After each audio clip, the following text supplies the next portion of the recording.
Namo Buddhaya, meritorious Dhamma friends. We have again met with you all for the sixth program to share the Buddha's realization about mindfulness. About what? Mindfulness. The Buddha realized mindfulness to a great extent. It's not just calming our minds. It's not just observing the breath. It's not just observing the feelings even.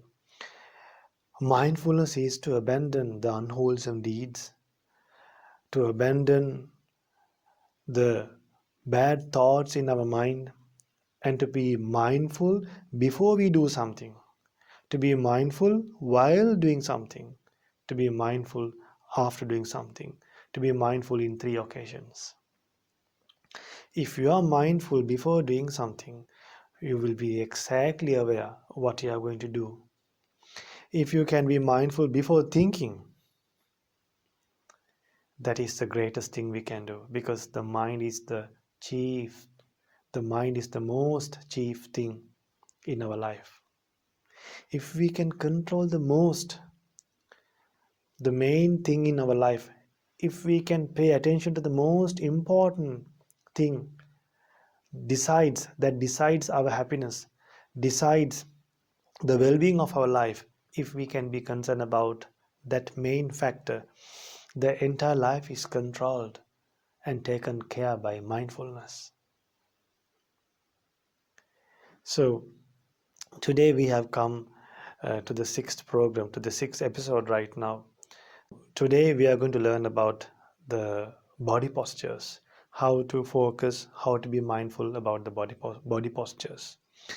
So during the past two programs we learned how to practice breathing meditation. Now today we are going to learn the way to practice to live and to stay focused to the body postures. Because even in the last program I mentioned that we can't practice breathing meditation while jogging and running and while walking. So we have to find a way, another technique to be mindful always, because mindfulness, being mindful, should be done just like a gatekeeper. A gatekeeper always checks people in and out. So we also should have mindfulness like a gatekeeper. We shouldn't forget these similes. And I'm hoping to teach you some amazing similes that will clearly explain what mindfulness is and the benefit of mindfulness, and the benefit of practicing mindfulness, and the nature of our lives, how our lives would be when we are practicing mindfulness, and how our lives would be when we are not practicing mindfulness. Through so today I'm hoping to teach some similes from a wonderful sutta called Kaya Gata Sati Sutta from Majjhima Nikaya. So let's first of all go for refuge to Buddha Dhamma Sangha and observe the five precepts before we go for the sermon. Namo tassa bhagavato arahato samma sambuddhassa. Namo tassa bhagavato arahato samma sambuddhassa. Namo tassa bhagavato arahato samma sambuddhassa. Buddhaṃ saraṇaṃ gacchāmi.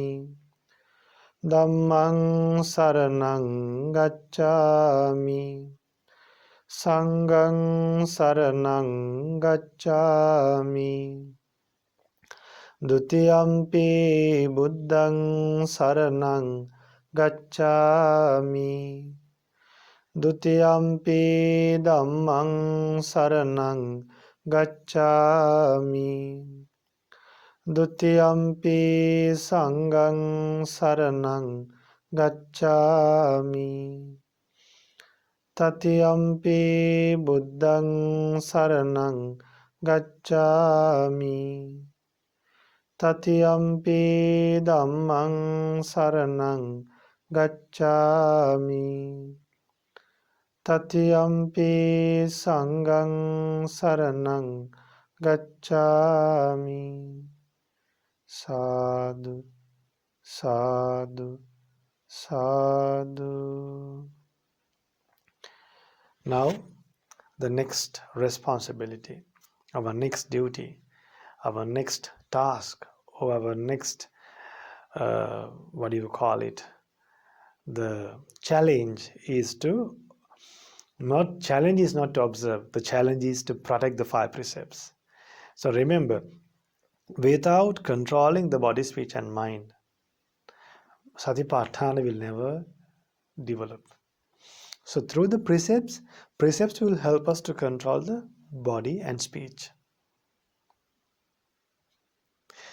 So the mind is protected by mindfulness. And let's observe the five precepts now. Say after me. I observe the precept of abstaining from killing beings. I observe the precept of abstaining from stealing. I observe the precept of abstaining from sexual misconduct. I observe the precept of abstaining from telling lies. I observe the precept of abstaining from taking intoxicating drinks and drugs. I follow these precepts for happiness in this life, for rebirth in heaven, and to realize the Four Noble Truths in this Gautama Buddha's dispensation. Sadhu, sadhu, sadhu. Namo Buddhaya, my homage to my teacher, Avalokoswamin Wahanse. Dear Dhamma friends, today I am hoping to teach you the second meditation technique that is taught in Mahasatipatthana Sutta under the section of Kayanupassana, mindfulness towards the body. Here, Buddha preaches like this. Let's say after me. Punacha param bhikkhave bhikkhu Gacchanto va gaccamiti pajanati Tito va titom hiti pajanati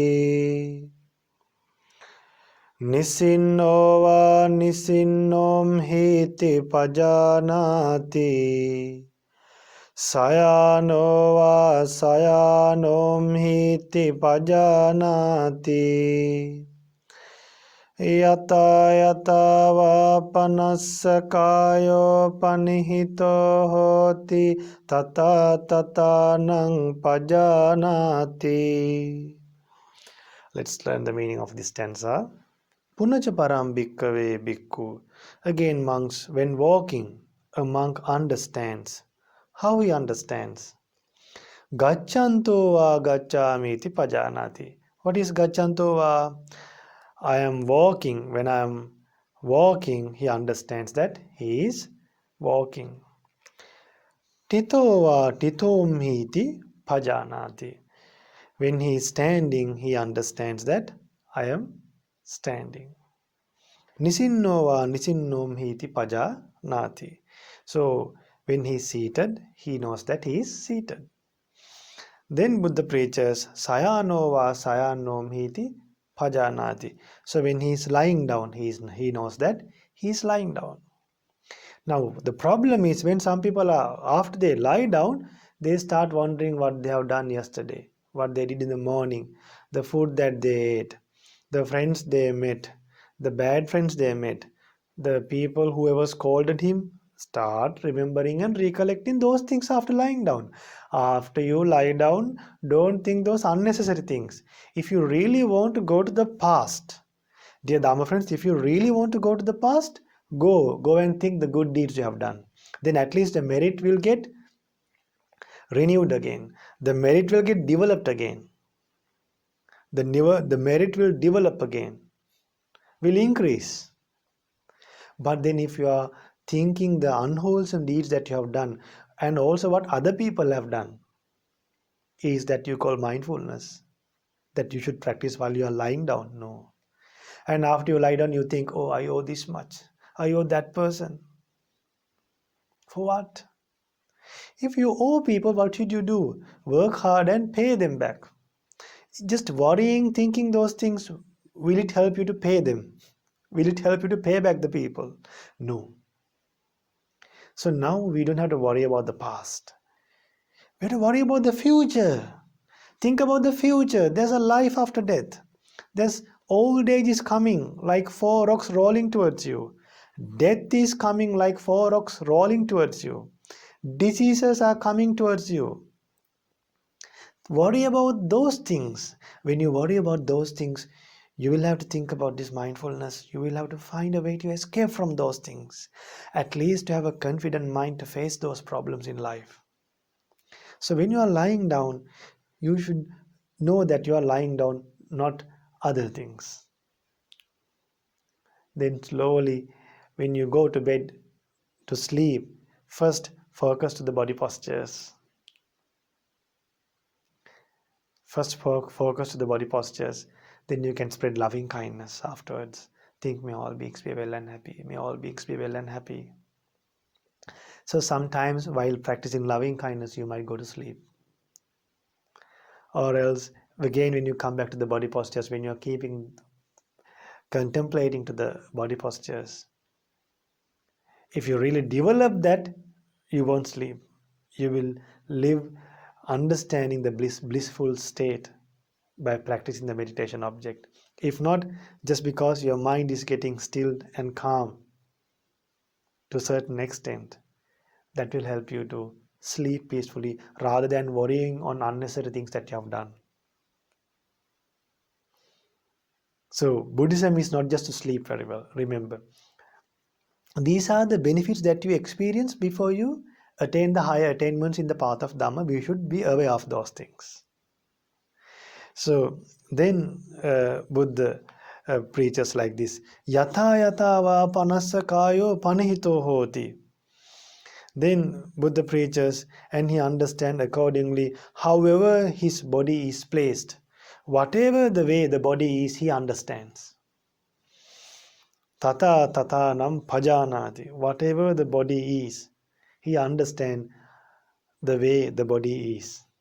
Each and every posture he recognizes. Or now while traveling, he can pay to the body postures, pay attention to the body postures. So he will see the road and then he will focus to the body postures, not to the unnecessary things. If not, if we keep on thinking something that make us cry, why we should think things that could lead us to cry?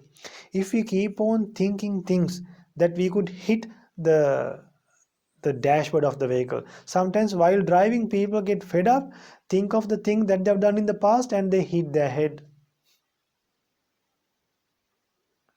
They hit their forehead. So the people who are watching you out in the roadside, they might be wondering what's wrong with you all. Why we go insane when we have mindfulness? So today the training that we learned from mindfulness from Satipatthana Sutta is to practice mindfulness towards the body postures. Then Buddha preaches, Iti ajjattang va kaye kayanupassi viharati. Bahiddha va kaye kayanupassi viharati. Now see, In this way, he dwells contemplating his own body. That is, ajjattang va kaya kayanupasse viharati. He understands how his body works, his body postures. In the same way, he understands how the other people's body also works. He contemplates even other people's bodies also behaving like this in these four postures. Then he understands both his body and other people's body. The way he practices body postures, the way his body postures are uh, working, and also the other people's body postures are working. How other people's body postures are working. Then Buddha preaches, Samudaya Dhammanupassiva Kayasmin Viharati. Vaya Dhammanupassiva Kayasmin Viharati. Samudaya Vaya Dhammanupassiva Kayasmin Viharati. He understands the origin of the body postures, and also he understands the cessation of the body postures, and both samudaya vaya dhammanupassiva kayasmin viharati. He dwells by understanding the origin of the body postures and the cessation of the body postures. He understands the true nature of the body postures. Then attikayotiva panasasati pachupattita hoti yavadeva jnanamattaya patissati mattaya anisthitocha viharati nacha kinchi loke upadhyati. Then he understands the cause and effect theory, how these body postures are working, the origin of the body postures. He understands and he clearly sees the impermanence nature of the body postures.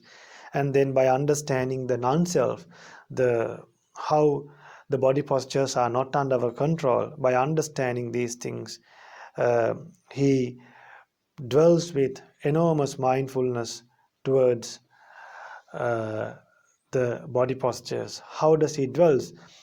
Mindfulness that there is a body is simply establishing him to the extent necessary for higher knowledge and mindfulness. He dwelled independent and not clinging to anything in the world. What is that? Yavadeva jnanamattaya patisati mattaya anisthitocha viharati nachakinchi loke upadhyati. He dwells independent and not clinging to anything in the world. So that's what we expect by practicing, developing mindfulness towards the body postures. Now, listen, dear Dhamma friends. Today I am going to teach you some more similes to develop mindfulness in a great extent. Dear Dhamma friends, Buddha preachers in a sutta called Kaya Gata Sati Sutta, Buddha preachers, dear bhikkhus, if someone has not practiced mindfulness very well, if that is not established very well, if he is not practicing it again and again, always, what happens? He will get trapped by the Mara. He will get trapped by suffering. His mind will get overwhelmed with sadness, depression, anxiety, and all the disasters. Imagine the similes what Buddha would have introduced to us. Dear, because it's like this. Imagine a person drops a huge stone, a big stone, a ball of stone, to a lump of clay. Imagine there's a clay ball. A person drops a piece of rock to a ball of clay, a ball made of clay. What happens? That that ball of clay will get flat once the stone is dropped. In the same way, when we live without mindfulness, our life, our happiness is taken away by these distractive thoughts. It's like a person is dropping a huge rock to a clay ball. The clay ball gets flat. Then Buddha preaches, if a bhikkhu does not practice mindfulness towards the body, this will happen. What happens? Imagine uh, there is a dry wood sapling. There's a dry piece of wood. Then a person tries to burn it. Immediately the wood will get burned. In the same way, when our mind is not, or when our mind is not developed with mindfulness, when our mind is not trained with mindfulness, when our mind is not uh, taken care with mindfulness, what happens? Our mind will get burned by lust, anger, and delusion. Do we need that? No. Then focus to the body postures. Then Buddha preaches, dear bhikkhus, imagine there's a nice pot placed on a table, on a stand, but this pot is empty. A man brings uh, a ball of water, maybe a container with water. Then what he tries to do, he tries to pour water to that pot. What happens?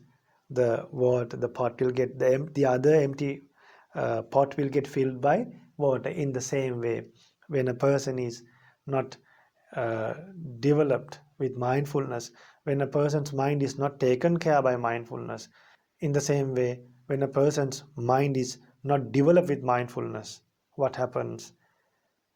Unwholesome thoughts can penetrate his mind. So, the opposite of these similes I will teach in the next program and teach you the next meditation technique. So, today try to practice these wonderful similes in your life and practice Satipatthana to your life and realize the Four Noble Truths in this Gautama Buddha's dispensation. Sadhu, sadhu, sadhu. Namo Buddhaya.